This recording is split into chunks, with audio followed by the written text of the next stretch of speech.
I loved it. I'll send you a copy. Bam! Bitch went down.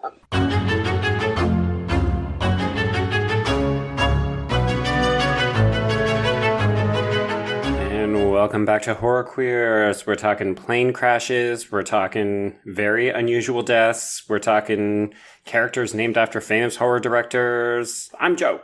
And I'm Trace. And it's interesting, not very unusual deaths compared to what this franchise would do further down the line. They're so tame compared to later deaths, but then the first time you watch this, it's a little crazy. Yes, but before we get to the film, I would like to introduce our very special guest. You have read his film and television reviews on his rapidly growing and very insightful website, Gaily Dreadful. Please welcome the supremely awesome and wickedly talented Terry Mesnard.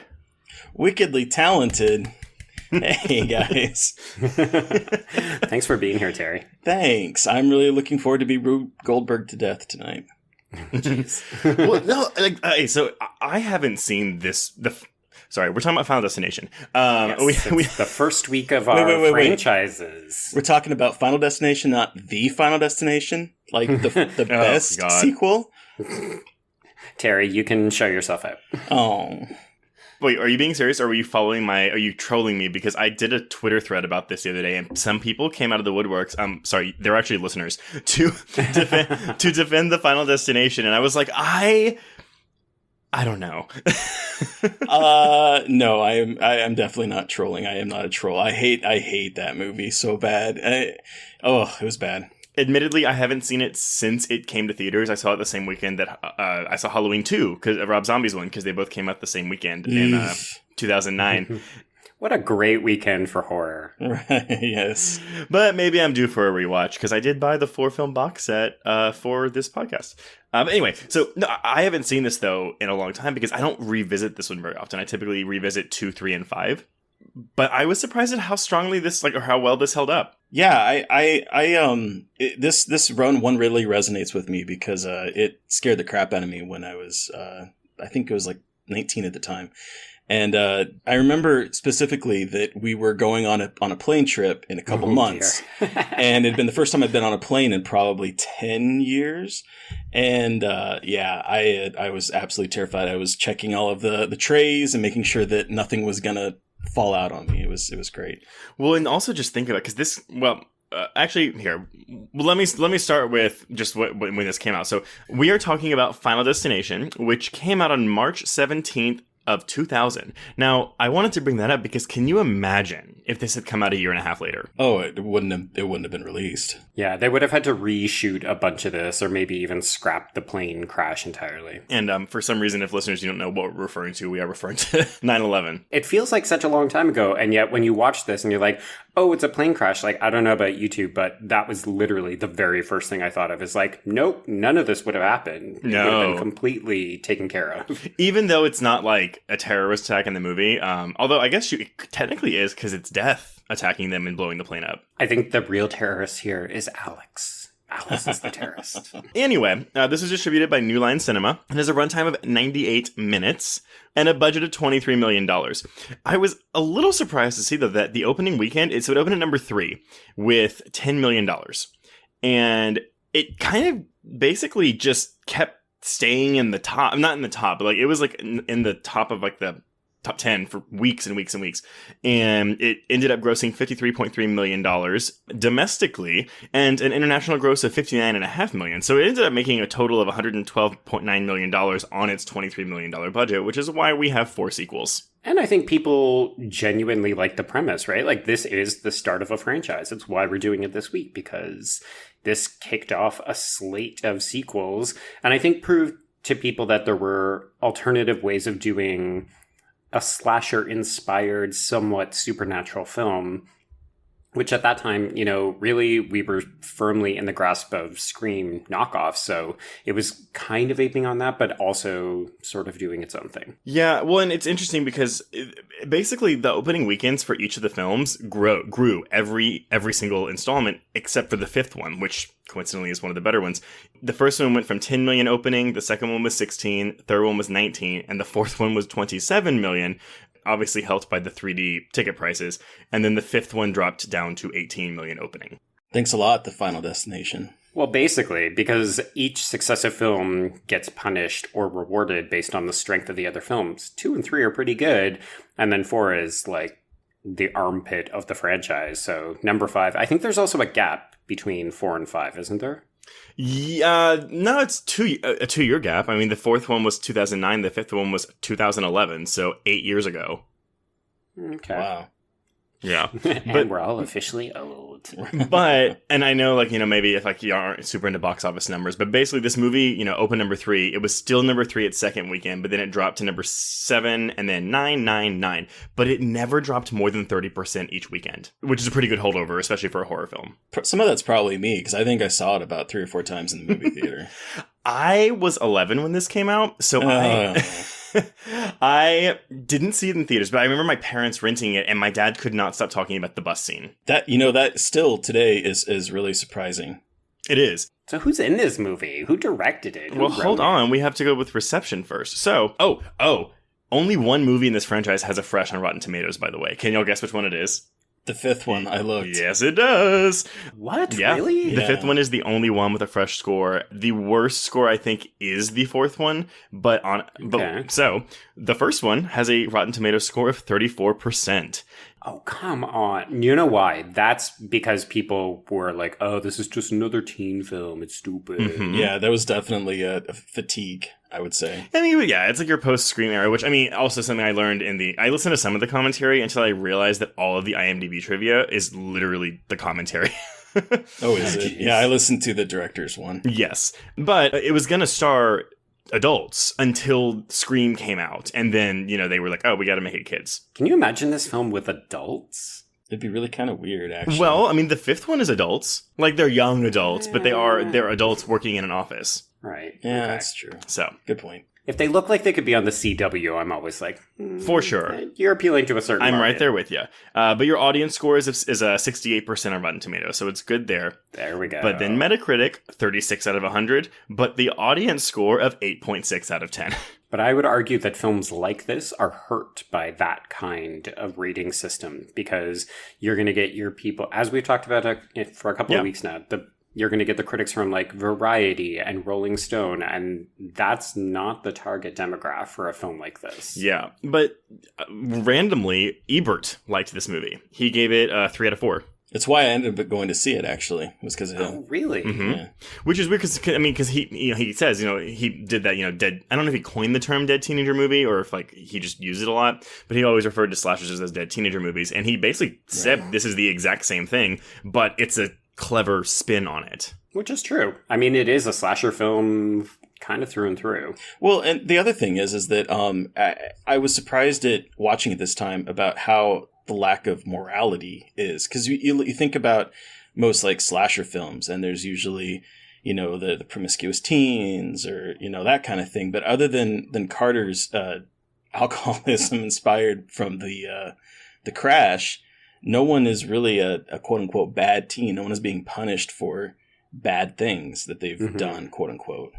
They just seem like regular, somewhat asshole teens. Yeah. Actually, no, I think all of them are very likable. Even like I actually love I guess it wasn't really back then, but now when you look at it, it is. But the against typecasting of Sean William Scott as Billy, who was written as a fat kid, like a fat nerd in the script, but they just liked him so much that they rewrote like the description for him. Yeah, I always thought that his character is like, he's playing Stifler, but the guy that Stifler would pick on. Yeah, exactly. And I actually like him a lot. That's actually very funny that they wrote him as a bigger size character, because thinking about it, this is a hot cast. Oh, it really is. And they were at the top of their game at that time. Yeah, because I'm trying. This is 2000, so I mean, like Kerr Smith, he's in the middle of Roswell. Devon Sawa just come. Well, okay. Well, here, Kerr Smith is Dawson. Kerr Smith is not on. Oh fuck, no, that's Dawson's Creek. I was thinking of Brendan Fair, who plays Todd's brother. Who I was surprised when I originally saw it died in the plane crash, because he was a pretty big actor at that time, really hot. Well, no, I watched Roswell. I wonder if that was a bait and switch, like they made you think that certain people were going to live because they cast relative. Maybe. Or is there anybody else on there?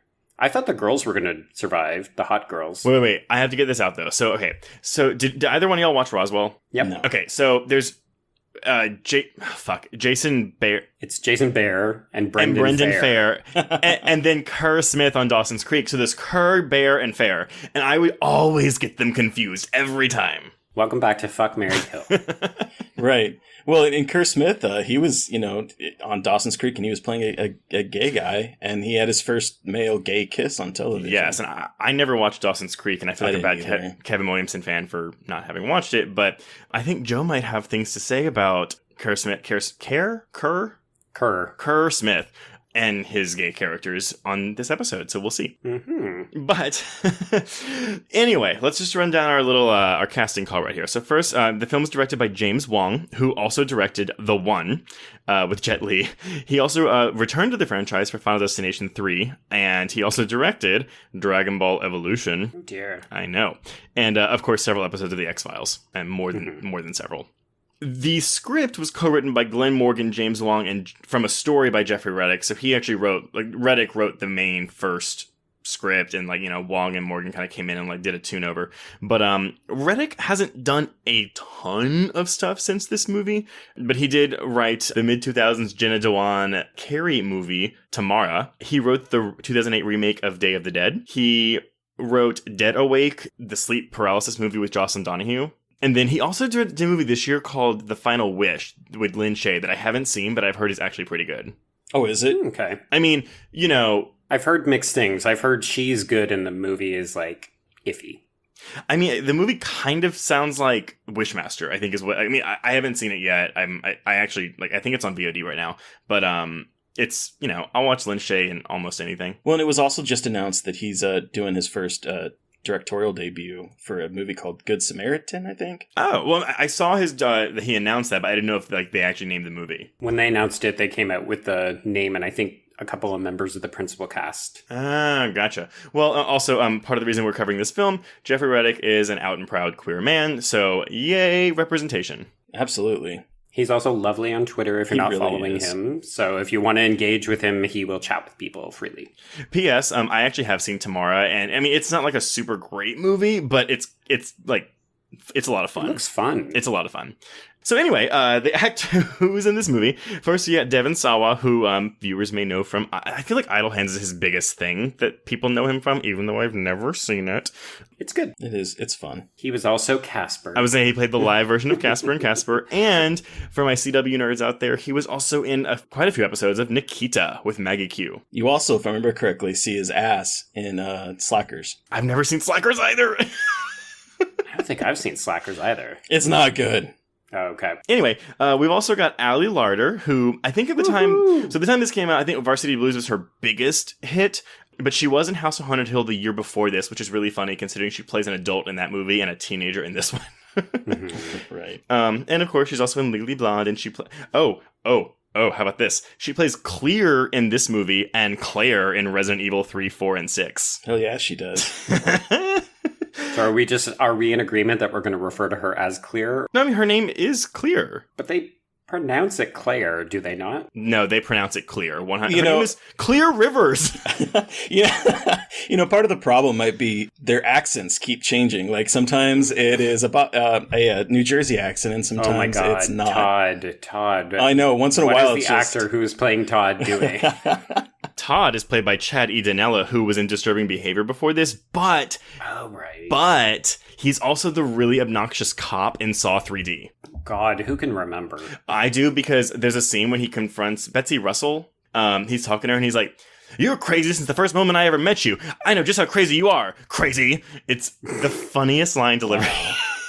I don't think I've ever seen that one. Oh, it's so bad. It's so bad. Yeah, that's also living solely for 3D. But. Yeah, but I mean, I could vouch for most of the movies in that franchise, but I mean, the seventh one in 3D is an abomination to cinema. It's really bad. We've also got Sean William Scott as Billy, as we've already said, American Pie, Goon, Southland Tales, and a bunch of other things.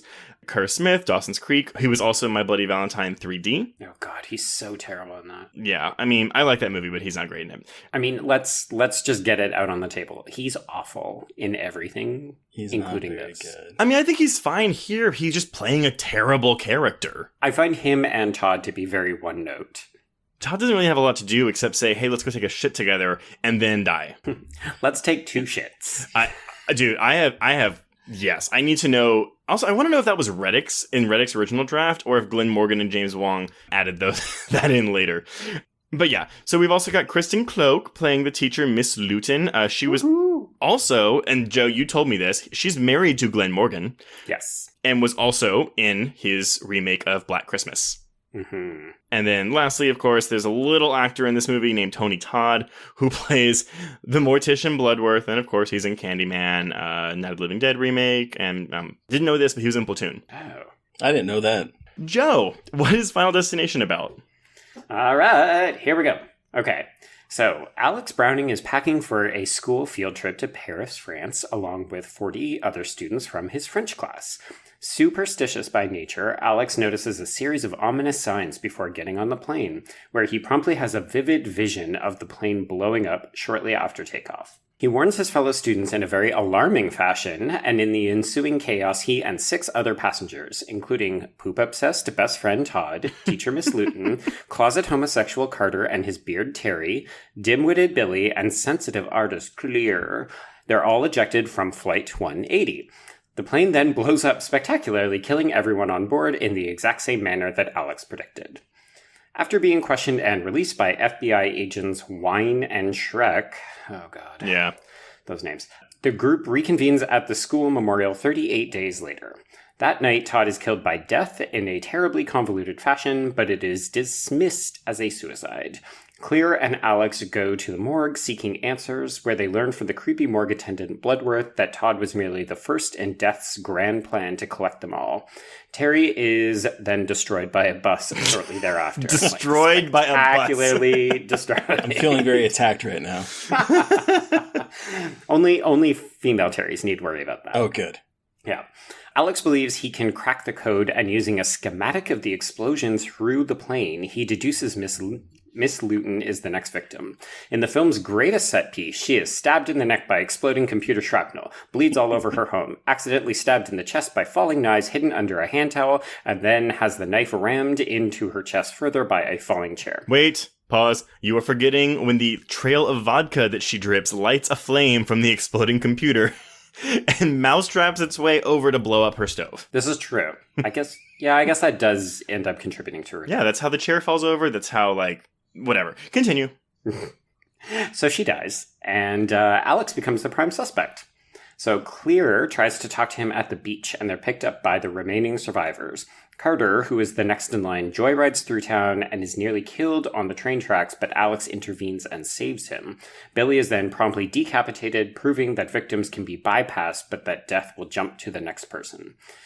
Alex locks himself in Clear's cabin like a madman, but eventually realizes that because he switched seats, Clear is actually the next victim. She nearly dies a dozen different ways before he arrives, ultimately sacrificing himself to thwart Death's design. In the coda, the happy throuple travel to Paris 6 months later, but a spooked Alex realizes the game may not be over. He is saved by Death by Carter, who looks destined to die by a giant swinging 180 sign as the screen goes black.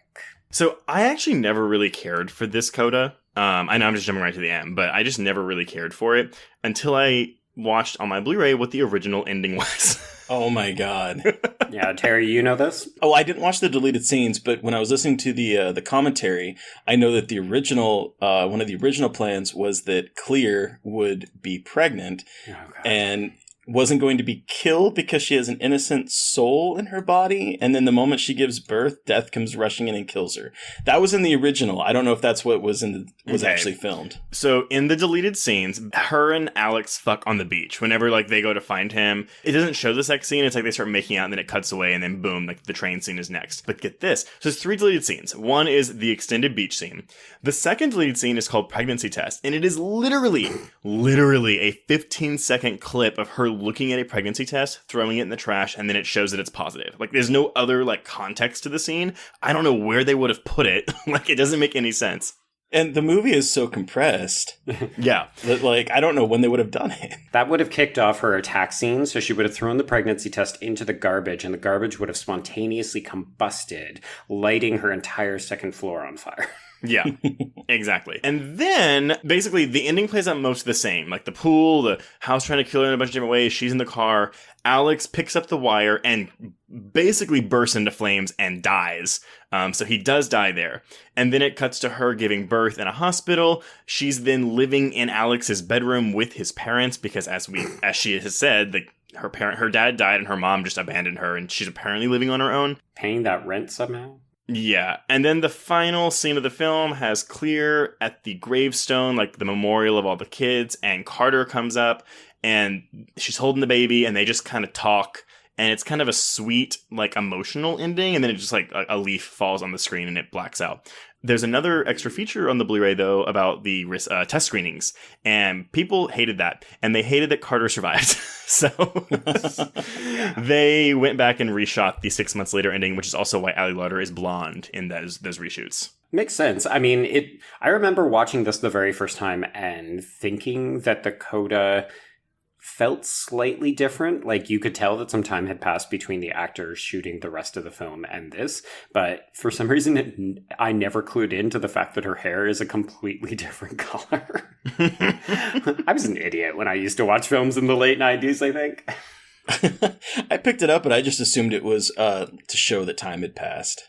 I mean, yeah, that's totally what it does. But, like, when you know there's reshoots, it's like, oh, like, she'd already been filming Legally Blonde at that point, maybe. Who knows? Oh, yeah, for sure. I mean, I think she's blonde in nearly every other role that I've ever seen her in. Except for Resident Evil. Right. True.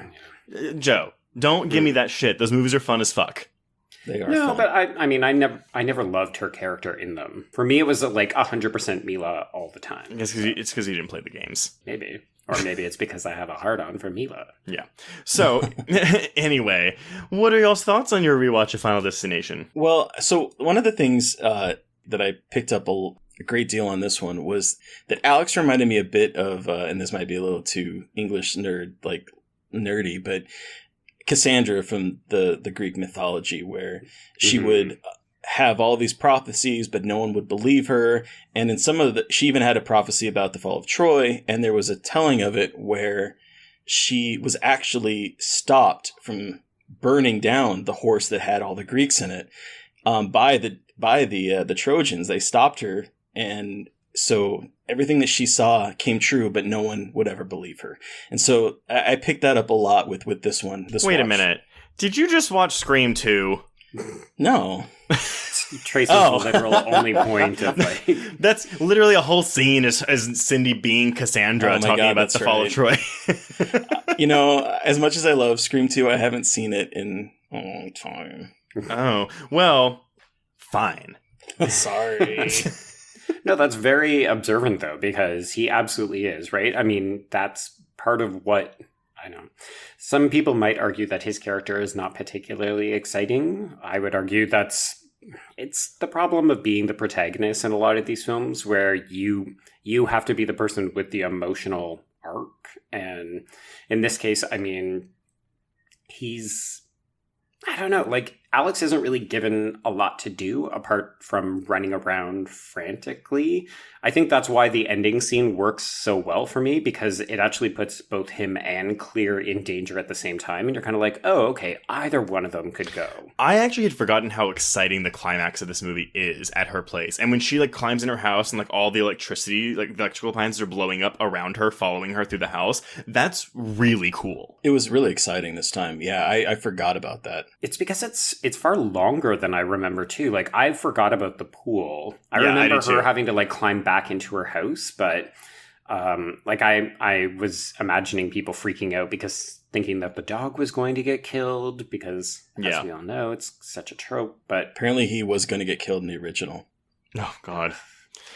I think also that's the sequels coloring our perception of our memory of the original, because I didn't remember as many Rube Goldberg-y things in this first one, but I remember them all in the sequels. And I think the second one really, like, oh yeah, it ratchets it up. Yes, absolutely. But yeah, like, I mean, from the teacher's death and Todd's death and Clear's almost death, like those are all very expertly crafted sequences. I feel like they realized that they can get more bang for their buck from doing the extended, really drawn out, like, oh my god, literally anything could be the death of these characters. Because I found on this rewatch, I didn't mind Terry's death, but knowing what happens to Billy, I was like, this is basically the same death twice. And it's like, it works once as a shock, but the rest of the time, like when it happened to Billy, I was like, you know what? I feel ripped off. I would have liked something more extended. They lead up to Billy though, because they show that shrapnel like vibrating below the train a couple times before it actually flings up and gets him.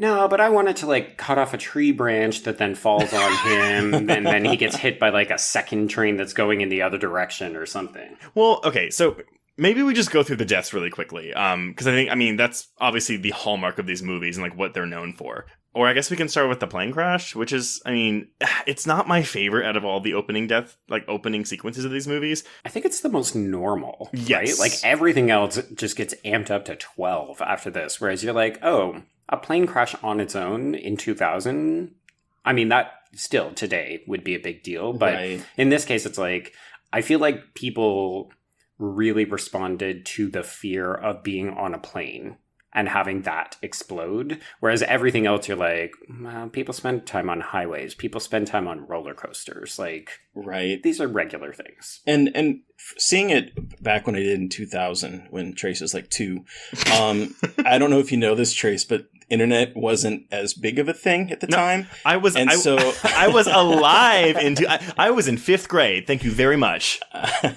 Just meant he was too young to go see it in the theater. Yeah, right. But so honestly, I didn't know much about it at all, except that he saw something that caused him to get off the plane.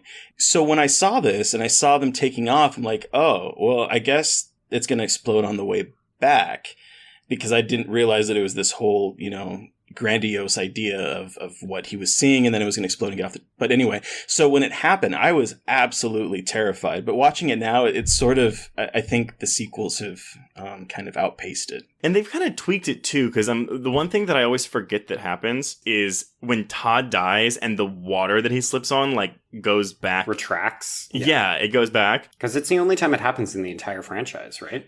I think so. Like, yeah, Death covers his tracks, or its tracks, whatever you want to call it. And you lose that aspect of it of, like, yeah, because Death, I mean, why would Death cover his tracks? I don't really understand that. But anyway, I do think that the opening scene, though, for being as, like, realistic, or, like, the most normal of all the crashes, or all the sequences, although I would argue the second one's probably the most realistic and terrifying, but... I love that shot of I love people flying out the plane, like, into the dead end, and that's really cool. Which was practical effects. Really? Yeah, they when I was listening to the director's thing, they were talking about how they actually had an arm that would pull them out of the plane, each one after the other. Oh, that's so amazing. Can you imagine being like, I'm the arm guy on Final Destination. I just get to, like, grab the chair and pull it out. But also even the bit, though, like, when the plane does finally blow up, and there's that extended shot of Alex just burning. Mm-hmm. It's grody. It is. It really is. It's really gruesome. And, again...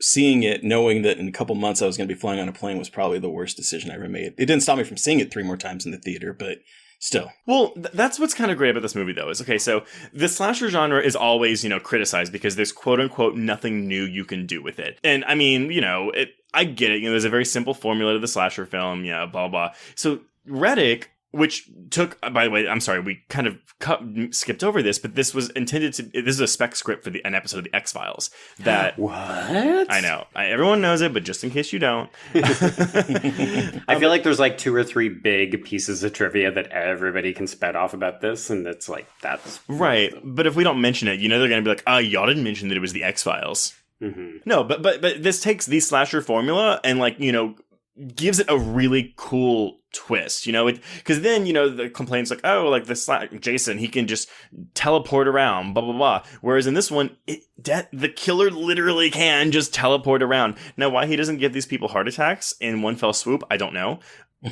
but it's a really cool subversion of that genre. I always took it to be, I feel like the sequence with Bloodworth in the morgue is very significant for that very reason. because it not only gives you insight as to what exactly is happening, and it fills in a lot of that exposition to make sure that Alex and Claire can talk it through. But I always got the impression, and I know for sure that some people think this, that Bloodworth is actually a stand-in kind of proxy for Death. I never bought that, though. I'll be honest, I've always assumed that he was. Really? Yeah. Okay, so there we go. We've got both sides of the coin represented. Whether or not you believe it, I think is immaterial. I think because it's Tony Todd and, he's got that, like, fucking honey, sexy, sugarcane voice, like, You can drink honey over me any day. Oh my God.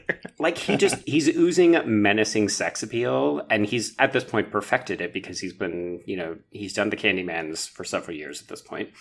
But I like to think that part of that scene is to also give you this idea that Death likes to fuck with people. Like, it's not just going to come for them. It's going to do it in a certain order. It's going to take its time because it's just going to get them all. It's not even an issue. It's just going to collect them slowly. When I was watching it this time, the thing that popped up on mine is, he's Basil Exposition from Austin Powers. Because, like, he basically, fills in all of the backstory and talks about the mythology behind this. And it changes from movie to movie. Like, in the second one, don't they have to, like, save a life or something? Yeah, that's the most convoluted of all the things. Yeah, the second one gets the only new life can create death, which again was gonna be the concept in this one until they scrapped that ending. Or only new life can stop death. The third one, they steal the omen trick of like the pictures predicting their deaths. The fourth one, I don't really remember, but there's a lot of like fake flashbacks in that one. And then the fifth one is if you kill someone who wasn't supposed to die, then you will then get the years on their life. Right. Oh gosh, I'd forgotten all about that. It's really cool concept that isn't really delivered on. They kind of like do it like for a scene and then it's done. Well, that's so macabre though. Like, it's good. Because you're basically turning your protagonists into potential killers. Like, that's a little harder to swallow. And the reason that I kind of equated him to Death is that he gives this information about Death's design and kind of hints about ways to stop it, but nothing they do can actually stop it. So it's one of those things where it's like, I think he's just fucking with them. I mean, yeah, he says, I'll see you soon. And you can take that as the mortician saying that, like, you're going to die. There's no way you're going to get out of this. But it reads too ominous for me to not believe that he's actually Death. And when he's first introduced, he comes out of like a cave in this one. Yeah, he just like emerges. Well, and there's like a cave behind him. And I'm like, what kind of funeral home has a fucking like tunnel in the ground? So I just assume that he's Death. I'm not arguing that per se. I've never subscribed to that theory. I was just like, oh, it's just Tony Todd being Tony Todd. I mean, I get it. I totally get why people think that. Yeah, it's not a big of a deal to me. Well, it's tricky. I mean, this is back in the day before we were routinely casting horror icons in these coveted cameo roles. Do you two think that if it had just been some regular character actor or some Joe Schmo they pulled off the street, would we still think that? Or is it the way that Tony Todd plays it as well? Probably not, but I think that was on purpose. When I was listening to the commentary, they said, I can't remember exactly how they phrased it, but it was basically that they hired him because of his voice. Which makes sense.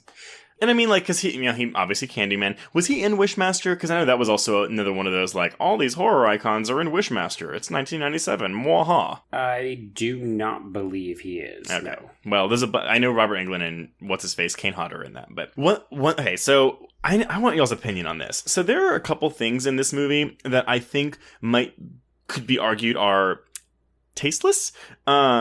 One, like using the real life footage of a plane crash as a substitute. Also, John Denver is playing all over this movie, and John Denver famously died in a plane crash. Especially since that was in 1997. It was 3 years before. So it's not exactly like it was like a decade or, 30 years ago that he died. He died 3 years ago, like before this movie came out. And y'all correct me if I'm wrong, but in the beginning at the airport, Clear is looking at a magazine of like car crash photos, and I believe it's Princess Diana's car crash. Yeah. Was it really? I didn't notice that. Oh, shit. That was the one that That and the plane footage being because real. that was a real plane. Yeah, I actually don't know that they would be able to get away with the plane footage nowadays. I think there'd be too much of an outcry if people found out. Didn't Netflix get in trouble though with was it Bird Box with the train footage? Yes. Yeah. So I mean, it's a similar scenario. I mean, I mean, again, not a big deal right now to me, but I'm just surprised that they kind of go for these things that are like very real disasters.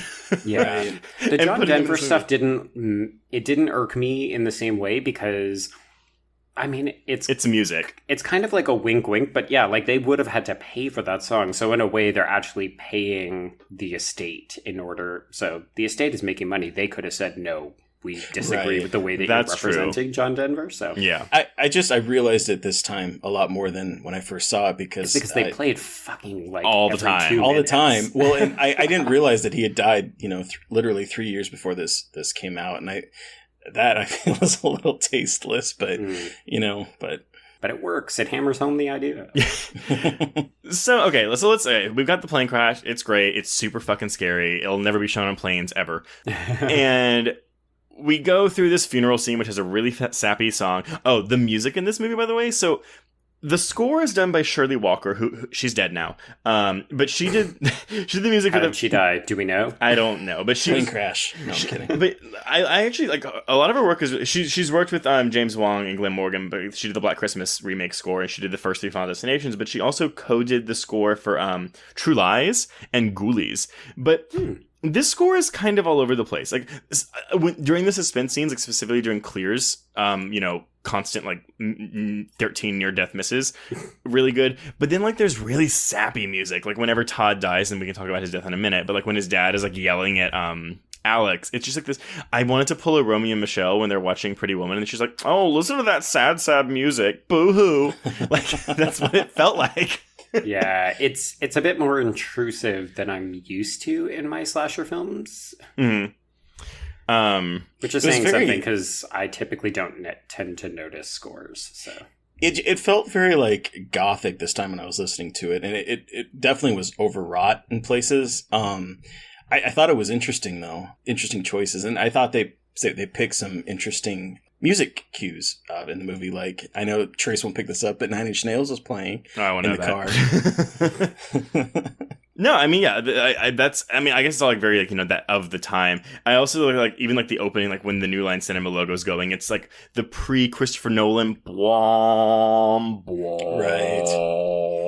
I love that. But yeah, so Todd's death, very somber, very I had never seen, and I've never seen since, that clothing line in the shower, but it made me afraid of the shower, even though I've never had one before. Okay. That line. I will shout out to a friend of the show, Brennan Klein, who him and his boyfriend covered this movie for their podcast Scream 101, and he didn't think that he's this random line. He thought it was fake. He thought it was fake. It wasn't a real thing. Which I've never seen it in a home. I've seen it in hotels and in cruise ship bathrooms. But yeah. It was interesting. So I watched this with my husband Brian, and he claims that he's seen it before, but he didn't really react to anything that happened apart from the thing that I love about Todd is that your jump scare, your fake outs are all to do with regular household items. So when he starts to shave his neck, you're like, oh, Jesus Christ, no. Yeah. And then he starts to clip his nose hairs. Like, that's the best. Christ, no. I know. But what I think really sells Todd's death is when he's asphyxiating and the eyes burst. The eyes burst. The eye. It's probably one of the most memorable and gruesome images in a horror movie, to be honest, because you don't see that very often. No, and I think of some of the other deaths in the franchise. The one that I always go to is the girls getting burned to death in the tanning bed. That's the funniest one, but also very horrifying. It is, but it doesn't land in quite the same way. This feels very real.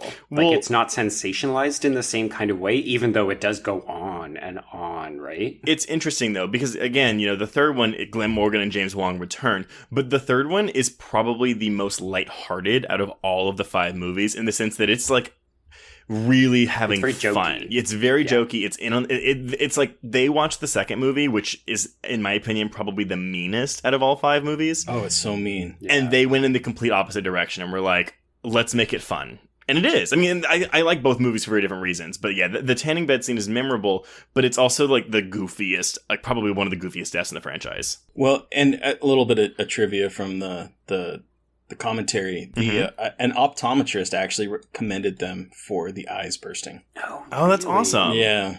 Ugh. That scene, just like, it's still, even watching it now, it still kind of fucks with me. It's so really hard to watch, right? It really is. Because also it's our first big set piece death after the main one, which is a bit anonymous because we don't really know any of the people on that plane all that well. Mm-hmm. Whereas we kind of know Todd. Like, I don't like Todd, but we know him. And then to have that death just get written off as a suicide, like teen suicide in the year 2000, still a big deal. So it's playful on the part of Death, but it's also very hard as an audience member to be like, no, but he didn't actually, but that's how it will be.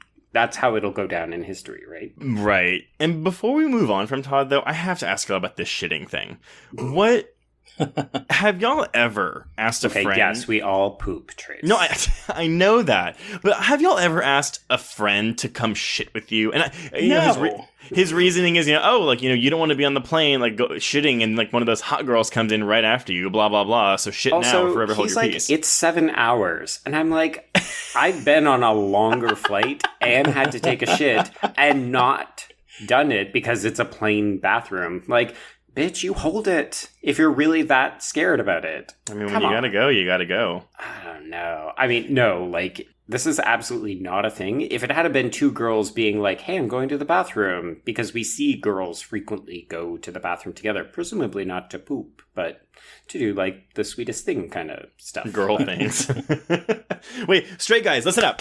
If you have ever gone to poop with your friend, tweet us. Please. Yeah. And then, like, would you be talking to each other while you're in the stall? Like... Absolutely not. I know. Well, also, I mean, because I was looking real hard, it still looks like Devon Sawa's boxers are, like, up. Like, he doesn't have them around his ankles. So I was like... No, he definitely doesn't. I was like, is this how straight guys poop?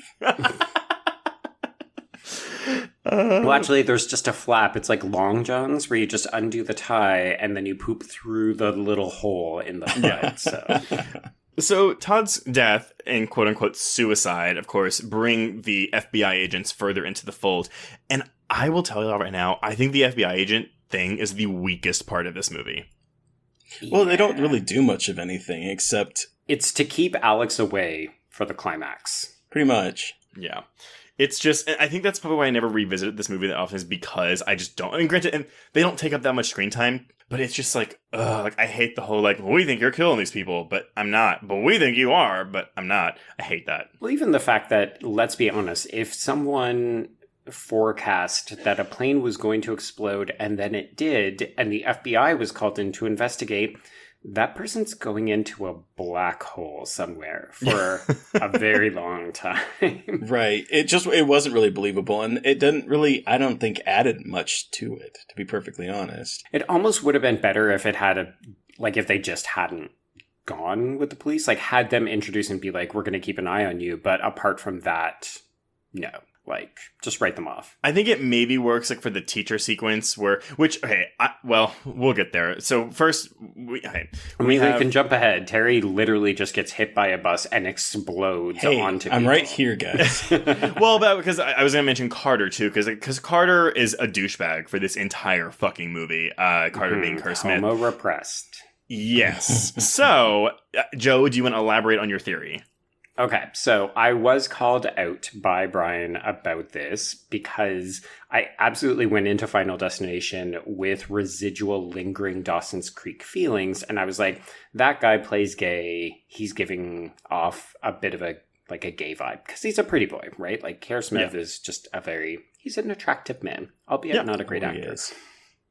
Now, rewatching this, and I'm interested to see if I can change anybody's opinion about this, because ever since I started to get a repressed homo vibe from Carter, I've literally never been able to watch Final Destination the same way again, because he spends the entire movie screaming at Billy and Alex like he can't wait to like push Terry off the curb into the bus so that he can hop onto like whatever dick is closest to him.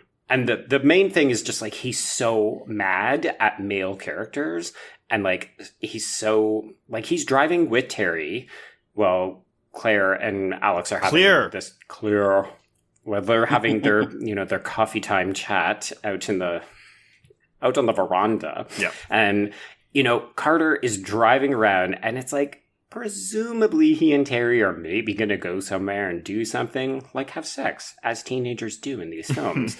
He sees Alex and just immediately has to like pull over and get all up in his face. And you're just thinking, no, you don't have to do that. But it seems like you really want to get closer to Alex for some reason. Listeners, whenever we're like programming our films, we have a column for queer content. So like when we plan a movie, we can say, hey, this is the queer part of the movie, if there is one. And Joe had written, Carter as homo repressed, and for some reason I had Alex in my head the whole time.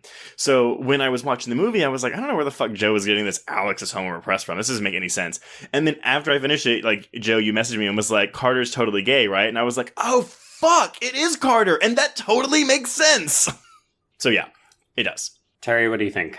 I mean, it's obviously, people could be like, oh, dude, you're just like reading into things and whatever. But I honestly, the first time I saw it, I thought it was more him and Billy, because that's why he's always pushing Billy or running him over with his car and getting really irate and punching him in the face. Because these are all things that bullies in high school who are closeted do to the people that they can't express their true feelings to.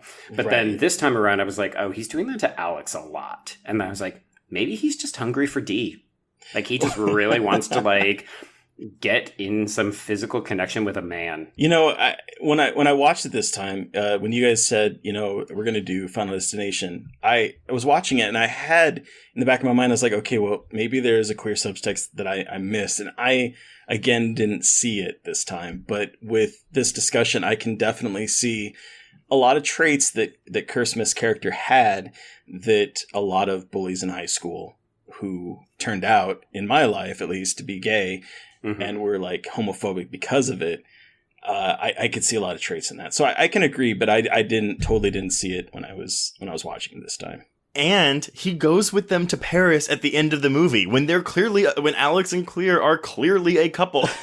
Yeah. He wants that date. It's the Survivors Club goes to Paris, but it's also like, so there's like the DL relationship on the side where, Claire and Alex have the room, and then they've got that adjoining door. And when Claire falls asleep because Alex gave her some sleeping pills or something in the wine, the door opens and there's Carter yelling. Without really knowing how much of Reddick's original script that, Morgan and Wong changed, and whether it was intentional on Reddick's part or not, he wrote this character this way. It could have been some kind of like, subconscious, oh, this is the bully, the kid that bullied me in high school type thing. Yeah. One way or another, it doesn't ultimately change any of the outcome. But I've just always thought that it's an interesting perspective because Carter, he honestly does. He spends, I think, 98% of his screen time just yelling at other male characters. And I always thought it was a very unusual choice. Like, I mean, there is a lot of yelling in general in this film. Like, Billy does a lot of yelling as well. But I think part of that is that the kids are just kind of asshole-ish at times. I think Billy's endearing, though. Like, Billy's yelling, but he's, like, really funny. And, like, I like Billy. And when he dies, even though, as you said, Joe, his death is probably the most underwhelming out of all of them, it's still, like, I was like, oh, like, he was funny. Oh, yeah. Yeah. Like, he's a dimwit that you kind of love. I'm going to be perfectly honest. I had such a crush on Sean William Scott in high school. Yes. And so his death definitely hit me as well, but for different reasons, because I just thought he was so cute in this. Well, it's funny, too, because I feel like this would have played very differently if it had been this role before his breakout in American Pie as Stifler, because this actually feels like he's playing against type, and he seemed... Because in American Pie, he's hot, but he's also such a dick. Whereas in this film, you're like, he's still hot, but he's kind of just He's endearing. Like he's a bit of a dim-witted light bulb. The other thing is I think most of the characters are playing against type. I mean, Kerr Smith, I never watched Dawson's Creek, but I asked one of my friends who is obsessed with it if he was a jerk on that show, and she said no, he was actually pretty much a good guy on that show. And then you had Ali Larter in Varsity Blues, who had the infamous, whipped cream scene that was satirized so perfectly in Not Another Teen Movie. Yes. But, she was like kind of a sex goddess in that one. And then you had, again, Billy with Sean William Scott, where he was playing such an asshole in American Pie, and now he's the opposite. There was and then Brendan Farr, who was, top of his prime in Roswell, and he gets killed off in the first couple minutes. Mm-hmm. So a lot of them seem to be playing against type. I did want to mention a random bit of trivia, though. So the Brendan Farr and Todd, I think Brendan Farr's name is George, but him and Todd were originally in Reddick's draft going to be sisters, and Reddick wanted Brandy for the Todd character. Yeah. Oh. Yes, Yeah, because this is the whitest film that ever whited. It really is. It's so 2000. He wanted Tobey Maguire for Alex and Kirsten Dunst for Claire. Can we just talk about No? Like how much no that would have been? Oh, I love Kirsten Dunst, and I mean, y'all know how I feel about Tobey Maguire. Well, actually, okay. I think Kirsten Dunst could have done an okay job with this. I don't see Tobey Maguire doing anything good with this at all. And not because I still can't forgive him for Spider-Man 3. Oh, that's not his fault. That's not his fault. Whatever. For Spider-Man 3? No, it's not. 100% is. No, that is Sam Raimi's fault. You can blame Sam Raimi for that in the studio for making him include Venom in that movie. No. Whatever. I'm with Joe on this one. It's not, this isn't a Spider-Man 3 podcast. So they're at this cafe. Pulling rank. Terry gets pissed and she gets destroyed, Joe's words, by a bus. I feel like if this had been a later entry in the franchise, there just would have been body parts covering them, as opposed to just, a tasteful amount of blood sprayed across their face. Yeah. So it's funny that you mentioned that, because one of the things I did today was I watched on YouTube, someone had posted their top 10 favorite kills, and it surprised me again how restrained this one was compared to the sequels. I mean, what I liked about the framing for the bus scene, though, is that, normally, and if you're watching a movie and someone walks into the street and the camera backs up and it's a wide shot of them just standing in the street, you're like, okay, well, they're exactly what's going to happen. They're about to get hit by a car or something. This one doesn't really do that. You can't really tell quite that she's in the street yet. No, I feel like it still looks like she could be on the sidewalk. So, and then the bus is just there. It's so good. It really is, and it scared the shit out of me when I first saw it in 2000. Now I just sort of laugh at it, but when I first originally saw it, that bus scene scared the crap out of me. Just sort of it reminded me of Sam Jackson's death in Deep Blue Sea. Just it surprised me at the time, but now it's oh, that's really obviously foreshadowed. But before then, no, it was, I had never seen anything like that before. Which is why I would argue for keeping it over Billy's, because with Billy's, you see the shrapnel so many times on the train track that something is going to happen, and that it's probably going to be Billy because he's Samuel L. Jacksoning through his yelly speech. Whereas with Terry, it's just she's just backing away and then she's gone. No. Because honestly, Terry doesn't really have a lot of things to say in this entire movie until her big monologue where she's like, "That's it! I will not have this be the most important thing of my life. You can just drop dead," and then she gets hit. I think her speech is very impassioned and on the nose. It's... No, totally. I get that. But I did want to point out, though, also with Billy's death, it's in the trailer. So, oh, really? It's just, you can't tell what it is unless you've seen it already. But basically, it does, the trailer's over Final Destination, and then it cuts to the shrapnel flying at Billy, and then it cuts to, the credit sheet. Yeah. So... Okay, Alex realizes that the fuel line bursts in the plane and he traces it on the TV to figure out, he knows the order people are going to die. Boom. Teacher's next. And she is... Okay, so I love this character in the beginning of the movie. She's introduced very well. When she gets that guy to stop bothering the kids and she's like... Fuck off. Yeah. Because it's an attractive woman who swears. That's why you like her. Yes, but then... That's why I like her too. After the plane crash, she's just a blithering mess. Which I appreciate because nobody else seems particularly bothered. Alex is should I masturbate? Todd is should I shit? Well, it's Todd. His scene being interviewed by the FBI though, like really kind of broke my heart. Where he like realizes that his brother, died, and his brother's the one that basically saved him. I thought that was pretty impactful. But I agree. After that, it's just sort of like. I liked it too, except for the fact that you literally never got a sense that Alex even knew the brother. So I was like, it wouldn't make sense for the brother to get off the plane, Todd, you big dummy. But Miss Luton, she seems to be the only person who's like, I can't fucking handle this. Like, I'm destroyed. I need to just leave. She even says, like, you scare me, get away from me, which I love. To Alex, which I love that scene. It felt so. The beginning of this honestly felt so real. Even with Todd's death, it felt.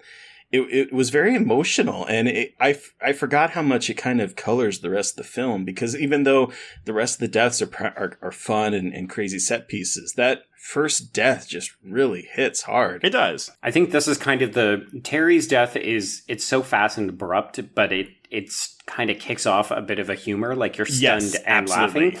And then this, I think, is actually the set piece that makes the franchise. Absolutely. Because, this is like death is fucking with you. And I admit, though, it's always bothered me that mug is cracked and that vodka is pouring out of her mug, and she doesn't notice it. It's never bothered me until I saw her take a sip of it this time. I think if she had just been carrying it, because I could believe, okay, so you put a hot liquid into a mug and then you pour it out and then you immediately put a cold liquid into it. That could hypothetically crack a mug. Sure. She throws it out because she pours like the tea or whatever, and like, she throws it out because she sees, I guess it's the school mascot or something, or like... Yeah, it's the logo. But then she continues to drink out of it. Right. I first thought there was like a bug in it when she throws it out, and I was like, oh no, it's the mug bit. Why is she still drinking from it? But let's face it, she's an alcoholic, right? Like, that's what we're all thinking. Well, no. She's going through a traumatic experience, and she's drinking vodka straight. Like, or on the rocks. That's fine. But if you watch her when it cracks, she's clearly holding the mug, like, far enough away from her that it looks unnatural. So that she won't feel the vodka dripping. And that's always bothered me. Like, it just looks unnatural the way she's holding it. And the way she, like, waves it over her computer. Yeah, she's like... yeah, dribble, dribble, dribble. No, she's like burning sage to, like, cleanse her house, but it's just a mug of vodka instead. But I will confess, I feel like I can't be the only one who's an idiot with this, where you're balancing either food or drink, and you're like, I probably shouldn't be doing this while I'm carrying food or drink, because I know it could spill at any minute, but you're like, no, I've got this. Don't worry. I'm sure nothing. Oh, fuck. Like, everything just slipped off. And oh, absolutely. But I also don't just, like, wave my cup over my monitor. Okay, well, maybe I'm an alcoholic, like...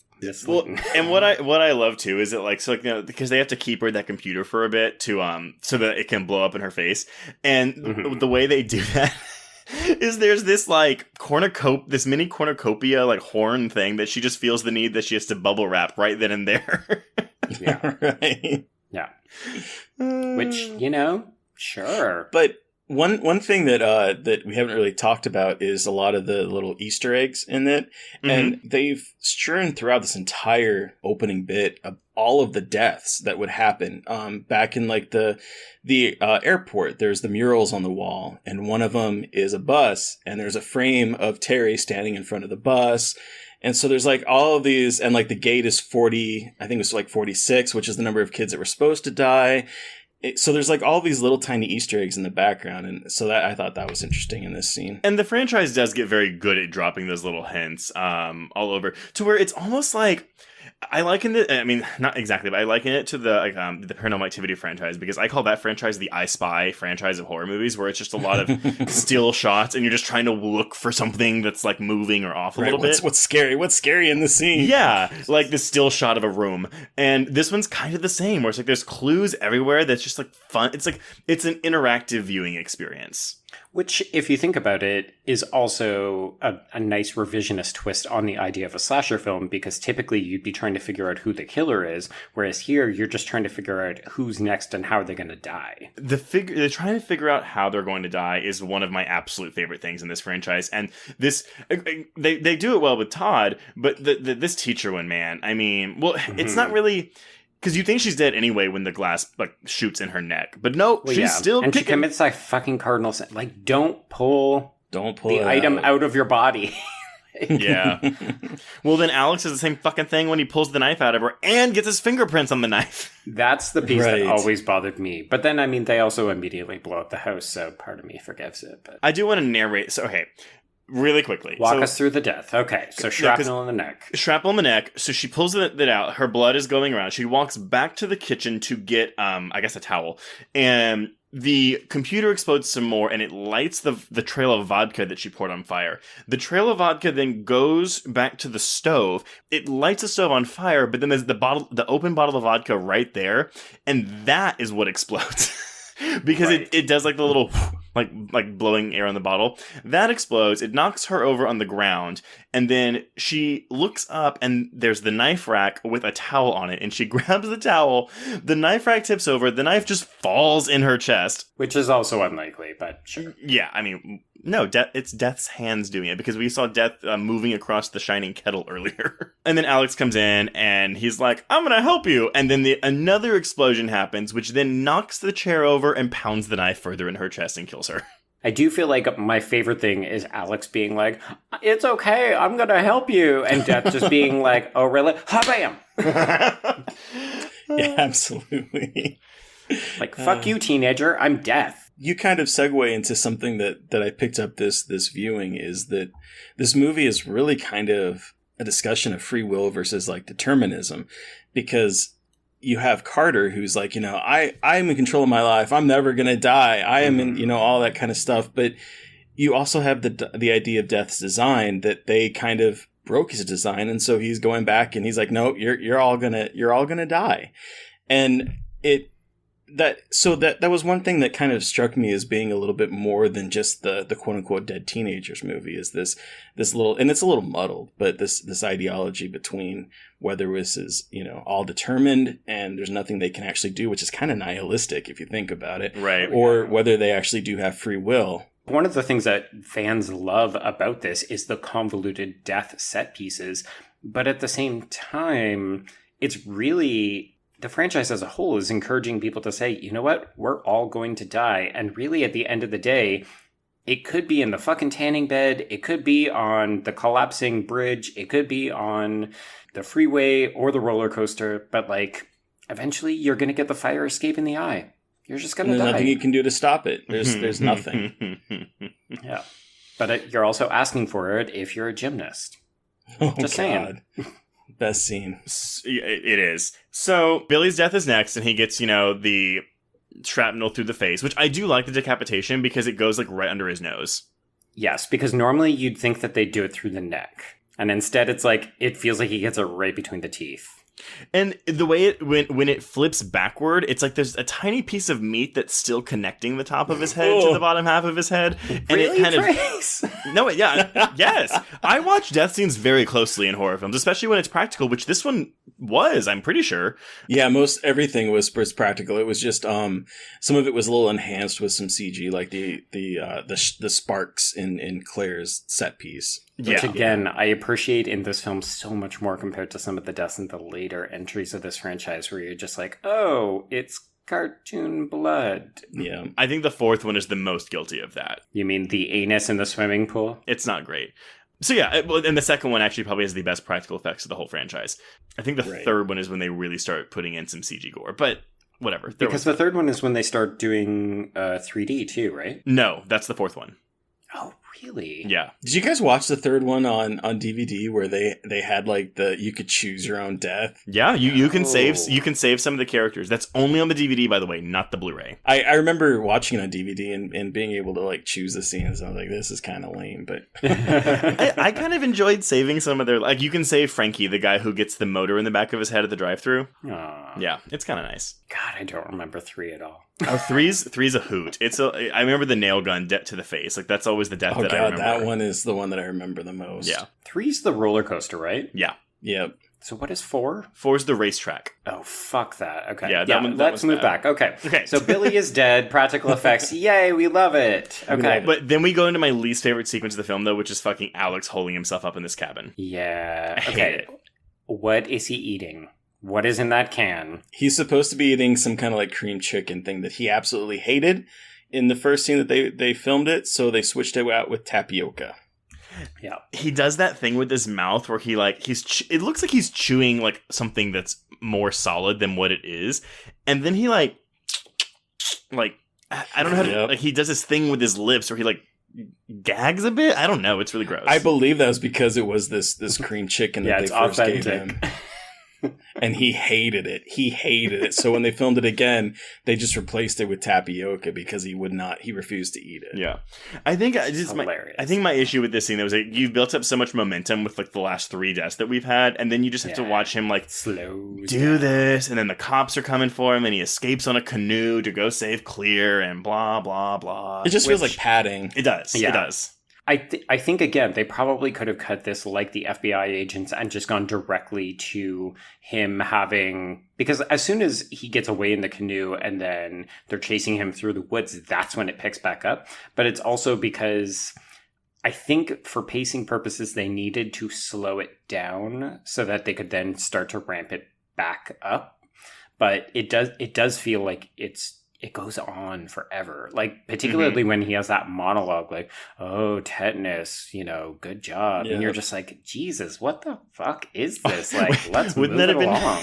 Wouldn't that have been funny, though, if Death was actually trying to kill him with tetanus? It'd be the slowest fucking death ever. He's like, you stupid little shit, die! That's when they needed the Devon Sawa cameo back in, 4 or 5. Well, I guess you couldn't do 5, but... like a much later death where you're just like, no, he actually survived, but here's him in the hospital. Oh, he just walks across the scene and topples over. No, that because in the second one, they say, oh, a brick fell on his head between films. She should have been like, tetanus. Yep. I mean, that would have been a nudging, wink, wink. Yes, because a brick to the head. That's like, yeah, we didn't have sequel money for both of us, so bye. And if you got your pick, I'm sorry, I'm going to go Ellie Larder. I will too, but absolutely. I do think, though, that having Clear, if she was the opening death of the second one, would have served her character more than the awful death she gets in the second movie. Yeah, that one pisses me off to no end. I don't remember how she dies in the second movie. Exactly. It's painfully forgettable. It's like, hey, we brought her back, and it's not even like, oh, we kill her, early on. It's like she makes it through most of the film. Yeah, to the very end. Wah, wah. Yeah, it's basically the Rage Carry 2. Yeah, she opens the door and blows up. Like that's what happens. Like she just blows up, which I think that's the worst death in the whole franchise, probably. But anyway, so then we have this awesome sequence, though, the Clear pool dog sequence, which goes on for quite a bit, and it's very well done. Yeah, it's incredibly well done. It's a perfect climax for the movie. Yeah, and I was surprised at how much I literally I knew this was the climax, but I don't remember being impressed by it. And watching it this week, I was like, if I was watching this in the theater for the first time, I would be on the edge of my seat watching this shit. Oh yeah, because it honestly felt like either one of them could realistically die, which in 90s, late 90s horror, it almost never felt that way. Like, your protagonists were safe 100% of the time. And here you were like, they could kill her. I wouldn't be surprised.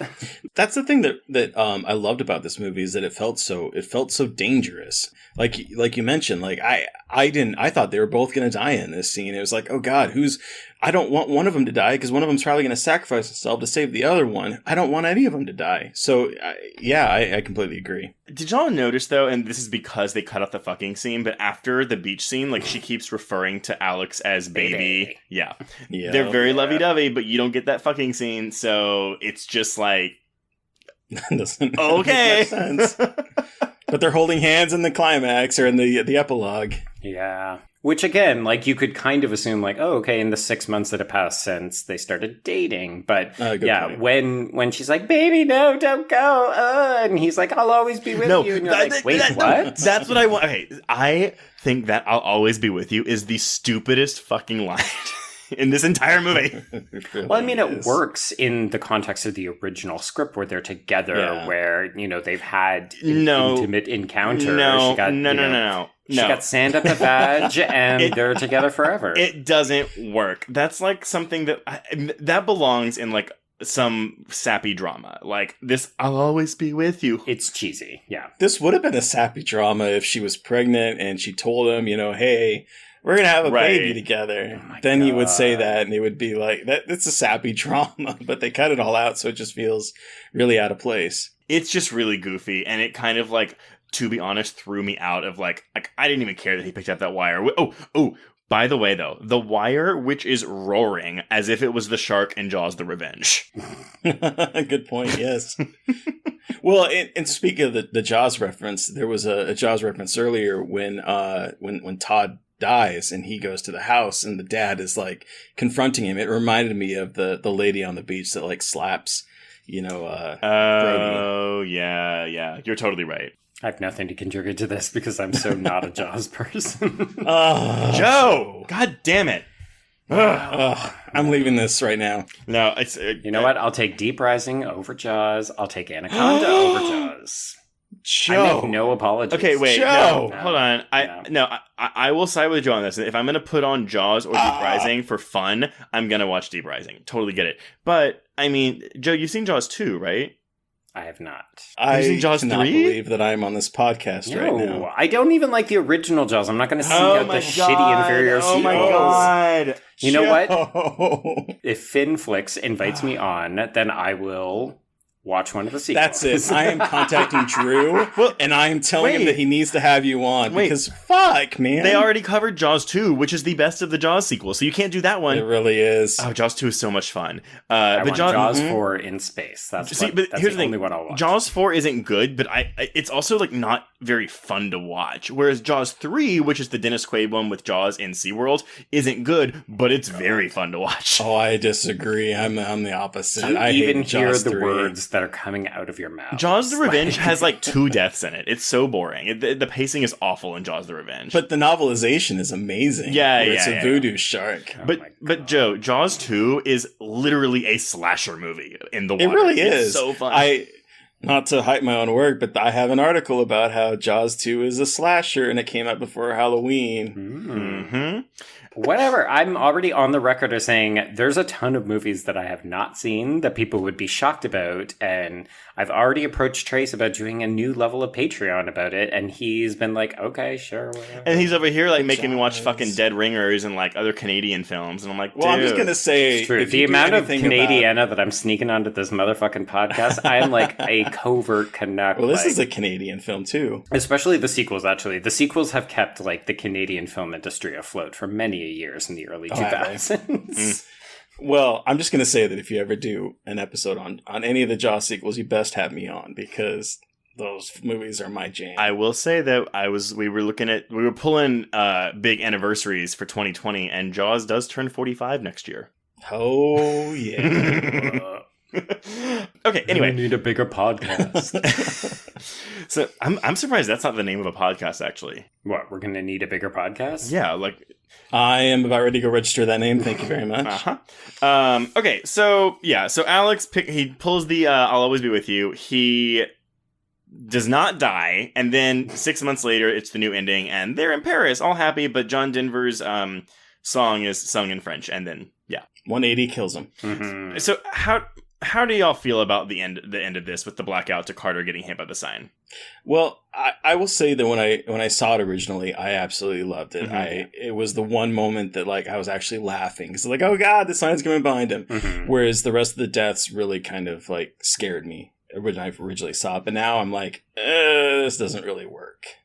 I feel like it does work, if only because I subscribe to the fact that Carter is in love with Alex, so it makes sense for him to save his beloved and then to pay the price because, queer desire in horror films, you gotta smudge that out. But I don't know. I think there's something mildly poetic about this idea that they can't ever escape from it, and it will just continue. Makes no sense as to why death would wait an additional 6 months, but sure. I guess, and obviously, Carter's death is a reaction from the test screening audiences. By the way, it's a really fascinating, it's like a 13, 14 minute like featurette, but it's actually really interesting to watch because they read some of the reactions because they talk about how much stock they put into test screening reviews. So much. Well, no, but then they're like, you got to see, like, if someone's like, well, it was terrible, it was too bloody, too violent, and, the next question is, do you like horror movies? And they're like, no, well, you're not really going to take that person seriously. Yeah. But, like, they were reading some of the responses, and, like, someone was like, This person just wrote gay. This person wrote more pussy. What scene did you least like? The shitting scene. Like, it's just like people. So, I mean, but it's really interesting. But yeah, so they obviously had Carter die because people didn't like that he lived in the original cut. Well, I think also the original ending is more in line with Terry's original description from his viewing back in 2000, where it's very somber. Like, that is not a crowd pleaser. And Trace, you and I have had this conversation numerous times. Terry, I feel like you're going to back me up. Horror is not a genre that you can end on a particularly dour or downer note, because that's not what gets fans amped up over. Mainstream horror, like something that goes to theaters. Right. But this is 100% mainstream. Oh yeah, no, for sure, absolutely. Right. Yeah, I mean, if you're some fuck off indie festival horror film, absolutely, like, go balls to the walls, end it on the worst, most nihilistic, sad ending ever. But if you're trying to make money, you don't end your film by killing your protagonist. You just don't. Yeah, I completely agree. And this ending just sort of kind of equates to that too, because like you guys mentioned with the test screenings, they test screened the pregnancy thing and it just did not work. Everyone hated it. Can you imagine? No, I can't. I would have fucked right off for sure. It would have pissed me off. And plus it kind of muddles the whole idea of this movie that is about free will versus determinism. And now you're adding a moralistic idea of that because she didn't die is because there was an innocent soul in her belly. Like, it just completely goes against everything else in the movie. Well, and that's the thing kind of too, though, is because, the movie develops that playfulness with Terry's death. And so for it to go back on, like, it basically just reverses course and loses that playfulness. And so, I mean, they spent almost $2 million to shoot this ending, the new ending. Which is crazy, because it looks like they shot it on the exact same street corner where they were having coffee earlier. Yes! They just added like a Paris sign. They did. They said they couldn't afford to go to Paris, so they filmed it on some, I forget what they mentioned, but someplace in Canada that they filmed it. Oh yeah, it's some probably small town BC. I'm sure if you looked at it, it's like, hey, isn't that from a Hallmark Christmas movie? Well, I guess that sign cost $2 million because that's what Bob Shea said. I mean, that's a pretty. It's in a way, it's a very fast but very large set piece that they would have had to build for this. Like, I'm surprised they didn't think of something smaller that they could have done. Yeah, right. It is pretty involved, especially with the bus that misses him and hits the thing, and then the other thing hits in the other thing, and it's a lot more involved than I would expect a quick reshoot would be. I guess I just wish that we would have seen that fucker die. I mean, honestly, I just really wanted to see him die. I think, honestly, if this had been 2 or 3 and above, you 100%, it would have, like, his body would have splattered the screen, and then it would have gone. There would have been, like, 2 legs standing there with, like, his crotch, and then it would just fallen over, and that would have been the end of it. Yeah. Well, because 2 ends with, the Noel Fisher getting blown up at the barbecue, and, like, the arm falls. 3 ends with with them all getting killed in the subway. 4, I don't remember how 4 ends. Wasn't that a theater? There's a theater scene in it, but I don't think that's how it ends. Like, I'm talking about okay. How does it cut to credits? And of course we all remember. No, 5 ends with them getting on the plane. Yeah, that's of the other passengers. Yeah, and then like the landing gear falling on the last remaining character. Yes. Right? Oh well, no. So that's the joke in 5. So because the whole gimmick of 5 is if you kill someone, you get their remaining years. So like if you killed someone who was 5 and then they lived to be 80, you would get 75 more years on your life. And the joke in that movie was that this guy accidentally killed someone, and then he finds out that the guy had terminal cancer and was set to die any day. That's right. And that's when the landing gear falls on him. Oh, I forgot about that. So dumb. It's and that movie does kill off all of its main characters. So yeah, it's so good. So do you guys want to play a Final Destination game? Yes. Absolutely. Okay. So obviously we've been talking about them at length. This entire franchise, and this film included, likes to kill off its characters in very elaborate, ridiculous ways. But the condition always seems to be that you have to be more or less alone or with only one other person. So I would like to know, if you were a character in the Final Destination world, how would you have died today? Well, okay, so for me, we had a really, really terrible rainstorm here. I couldn't see anything with the wipers, so it probably would have been. I had to stop on a toll bridge to cross over to my area because there's so much flooding in the rest of the plains area that I can't take my normal route home. So it probably would have been, I was on the bridge and the bridge would have started collapsing, and it would have been basically like Final Destination 5. All right. I'm going to go a little more boring with mine. So I have a rather large Blu-ray wall that I do have secured to the wall with a screw. But I'm going to imagine that Death would unscrew that screw. And as I went to go pull a movie out, it would fall on me and crush me. But then, I wasn't dead and my head was exposed. And the Blu-ray shelf was only covering me from the neck down. And then my TV, which is right by my Blu-ray shelf, then fell on top of my face. That's a lot more exciting than mine. I don't know how this would be constructed and how this would happen, but it would happen. I would hope that a Blu-ray would actually fall into your open mouth as you were screaming. Oh, no. And then the TV would push it down. Yes! No, that's right. Yes! And the TV hammers it into my mouth and splits my jaw open. Yes! And then the DVD in question is Final Destination. Well, obviously. Sure. Actually, it's not just, it's 1 through 4. It's the box set. I think it's just the fourth one because it's so good. No. Oh my god, no. Yeah, no. So the Blu-ray case opens up and the disc for the fourth movie slides out and somehow has enough momentum to slice off the top of my skull. Hell yeah.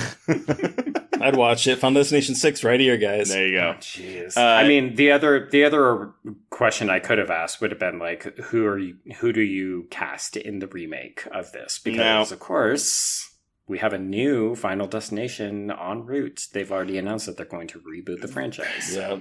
They've announced it. I will believe it when it starts production. I 100% this of all of the horror news that comes out, I would put this in the top 10 of things that will guaranteed happen because there is money to be made on this franchise. I mean, granted, I know I mentioned at the top, that the fifth one didn't do as well opening weekend as the fourth one, but it still made a decent amount of money.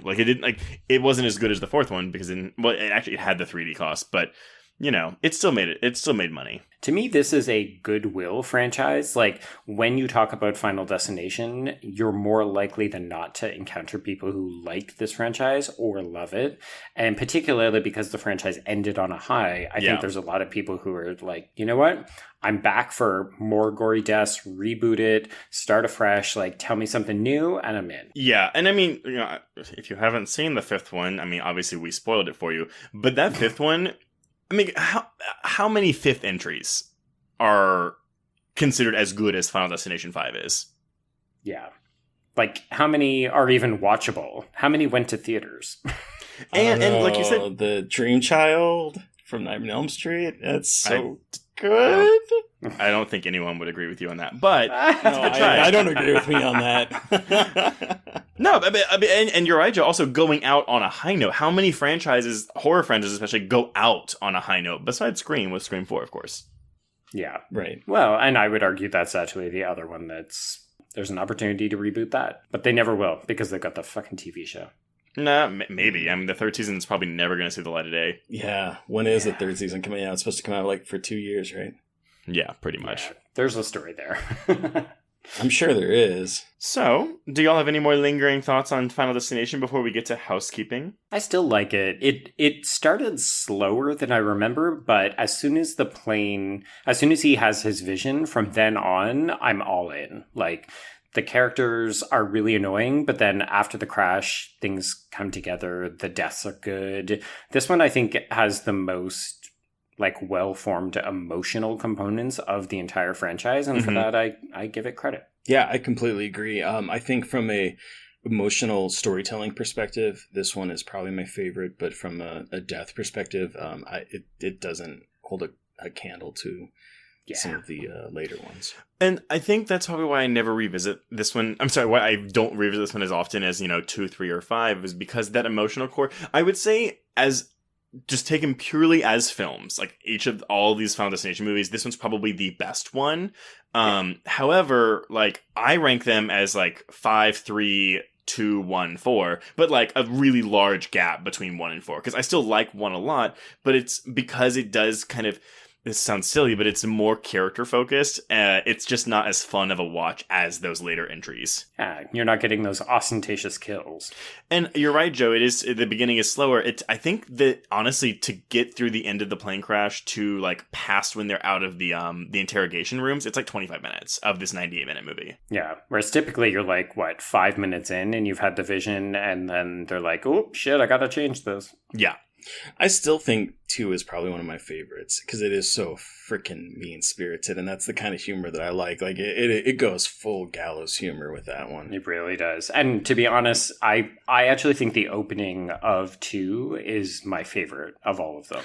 It's the most terrifying. It's terrifying. Like, it scared my sister from driving on the highway. Well, it's the one that has all the memes. Like, there's so many memes about the truck now that, like, yeah, it's lingered. I think it is the ending that has lingered the most in everyone's mind. But here's the thing with 2. So where 2 lacks is the second that Clear dies, the whole climax of, the girl like, oh, I had to drown myself and kill myself and blah, blah. All of that is so boring. Meh. And so really for me, the second one ends the second Clear dies. Whereas I think the third one has a pretty good, like, pacing. Like, there's not really a lot of pacing issues in that third one. Well, and arguably, Mary Elizabeth Winstead is a much better final girl. Yeah. As opposed to that chick from number 2. AJ Cook. AJ Cook. I don't even know who that is. Criminal Minds, I think? Yeah. She's on some, like, or was on some procedural. She also is in a really terrible Canadian slasher franchise called Ripper Letter from Hell. If you ever want to check it out, it's awful. Oh, fuck me. Sounds amazing. I mean, it's like awful, but also amazing. But yeah, okay. she's like a baby. So, well, that will conclude Final Destination. So before we get to our actual housekeeping, though, Terry, is there anything you'd like to plug for yourself? Okay. Well, when this drops, I will be about halfway through my Pride project, which is I have a bunch of LGBTQ authors, including Trace and Joe, who are contributing articles all month long. And we're also doing a fundraiser for the Trevor Project. So check out gaylydreadful.com, and you can follow me on Twitter, where I spend way too much time of my life and I talk too much. You don't. You're fine. You really don't. I say that, but I've been blocked by people for talking too much. I mean, see, but I don't know why. I've been blocked by people, and I've been unfollowed by people. I just don't know why. So I wish there was an option for them to tell you that. All right. Well, before we announce what we're covering next week, we'll just kind of go through some stuff. If you want to reach me on Twitter, you can reach me at Traced Thurman. I'm at B Stole My Remote. That's the letter B. And of course, if you're tweeting about the podcast, please use the hashtag HorrorQueers, or you can email us at horrorqueers@gmail.com. If you have 2 seconds, please head on over to iTunes and leave us a rating, or if you have a bit longer, leave us a review. And of course, we also have our Patreon if you want extra content. You can go to patreon.com/horrorqueers, where we've got our latest bonus episodes on The Perfection and Ma. And in just a few weeks, we'll have an episode on the first 3 episodes of AMC's Joe Hill adaptation, Nosferatu. Which, not to interrupt or anything, but I'm a Patreon, and it's definitely worth it, guys. Oh. I'm not saying that because I'm getting paid. It really is worth it. No, we can't afford to pay anyone. But thank you. And Joe, what are we covering next week? I'm so excited. Okay, so we kicked off our 6-week franchise marathon with Final Destination, and heaven help us, next week we are going into Killer Doll territory. So we're going to watch Don Mancini's 2004 feature film debut, Seed of Chucky. Oh, man. You guys have a lot of fun with that one. I've never seen it. He's never seen it? Oh, no, Joe. Of course. I've never seen anything, apparently, according to this fucking podcast. It's crazy. Right, which you are also forgetting just in time for the remake of Child's Play. This will drop 2 days before Child's Play comes out. Which, as we've repeatedly discussed, we are not financially supporting. So that is why we're going to do Seed of Chucky, because it is a Don Mancini joint, and we support Don Mancini as a out queer man who has been shepherding a franchise for more than 30 years. Literally the only person who is still in charge of their franchise from the 80s. Yeah. It's crazy. So Seed of Chucky, I've heard crazy things. Oh, we have so much to talk about. Oh, it's a thing. Oh, God. So, on that note, I believe we can cross out Final Destination. Yes, and cross out horror queers.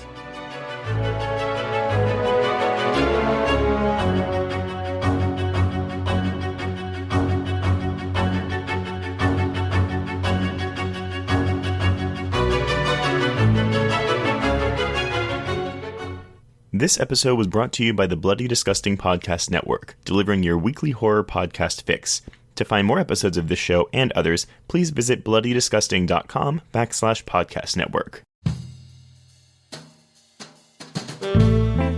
Get in, losers. This is the Lady Killers, a Feminine Rage podcast. I'm Jen. I'm Sammy. I'm Rocco. And I'm May. Our podcast is a tribute to the female-identifying killers in horror and more.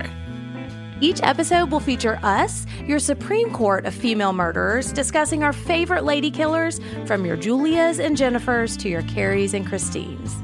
We'll tell her story, decide if it's good for her horror, and answer the most important question of all: would we die for her? Join us on Thursdays as we pull on our sweaters, snatch our ice picks, sharpen our scissors, and honor the lady killers who live on the silver screen. No boys were harmed in the making of this podcast. Yet.